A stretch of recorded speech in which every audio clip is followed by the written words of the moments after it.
कितने राजनीतिक दल? लोकतंत्र में नागरिकों का कोई भी समूह राजनीतिक दल बना सकता है। इस औपचारिक अर्थ में सभी देशों में बहुत से राजनीतिक दल हैं। भारत में ही चुनाव आयोग में नाम पंजीकृत कराने वाले दलों की संख्या 750 से ज्यादा है। लेकिन हर दल चुनाव में गंभीर चुनौती देने की स्थिति में नहीं होता।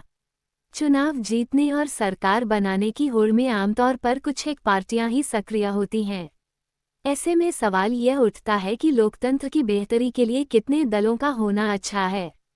कई देशों में सिर्फ एक ही दल को सरकार बनाने और चलाने की अनुमति है।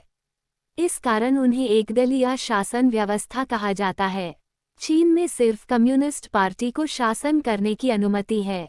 हालांकि कानूनी रूप से वहां भी लोगों को राजनीतिक दल बनाने की आज़ादी है, पर वहां की चुनाव प्रणाली सत्ता के लिए स्वतंत्र प्रतिद्वंद्विता की अनुमति नहीं देती। इसलिए लोगों को नया राजनीतिक दल बनाने का कोई लाभ नहीं दिखता और इसलिए कोई नया दल नहीं बन पाता। हम एकदलीय व्यवस्था को अच्छा विकल्प नहीं मान सकते क्योंकि यह लोकतांत्रिक विकल्प नहीं है।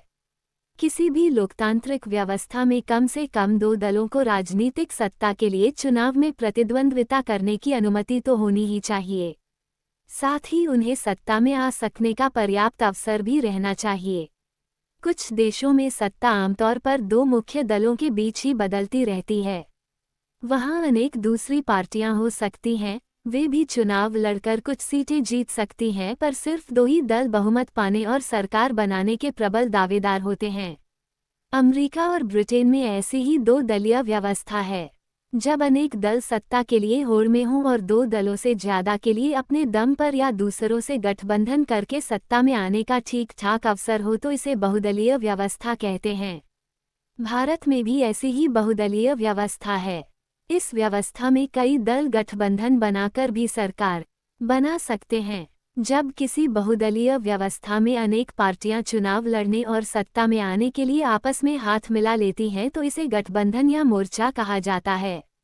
जैसे 2004 के संसदीय चुनाव में भारत में ऐसे 3 प्रमुख गठबंधन थे: राष्ट्रीय जनतांत्रिक गठबंधन, संयुक्त प्रगतिशील गठबंधन और वाम मोर्चा। अक्सर बहुदलीय व्यवस्था बहुत घालमेल वाली लगती है और देश को राजनीतिक अस्थिरता की तरफ ले जाती है, पर इसके साथ ही इस प्रणाली में विभिन्न हितों और विचारों को राजनीतिक प्रतिनिधित्व मिल जाता है। तो इनमें से कौन सी प्रणाली बेहतर है? अक्सर पूछे जाने वाले इस सवाल का संभवतः सबसे अच्छा जवाब यही होगा कि यह कोई बहुत अच्छा सवाल नहीं है। दलीय व्यवस्था का चुनाव करना किसी मुल्क के हाथ में नहीं है।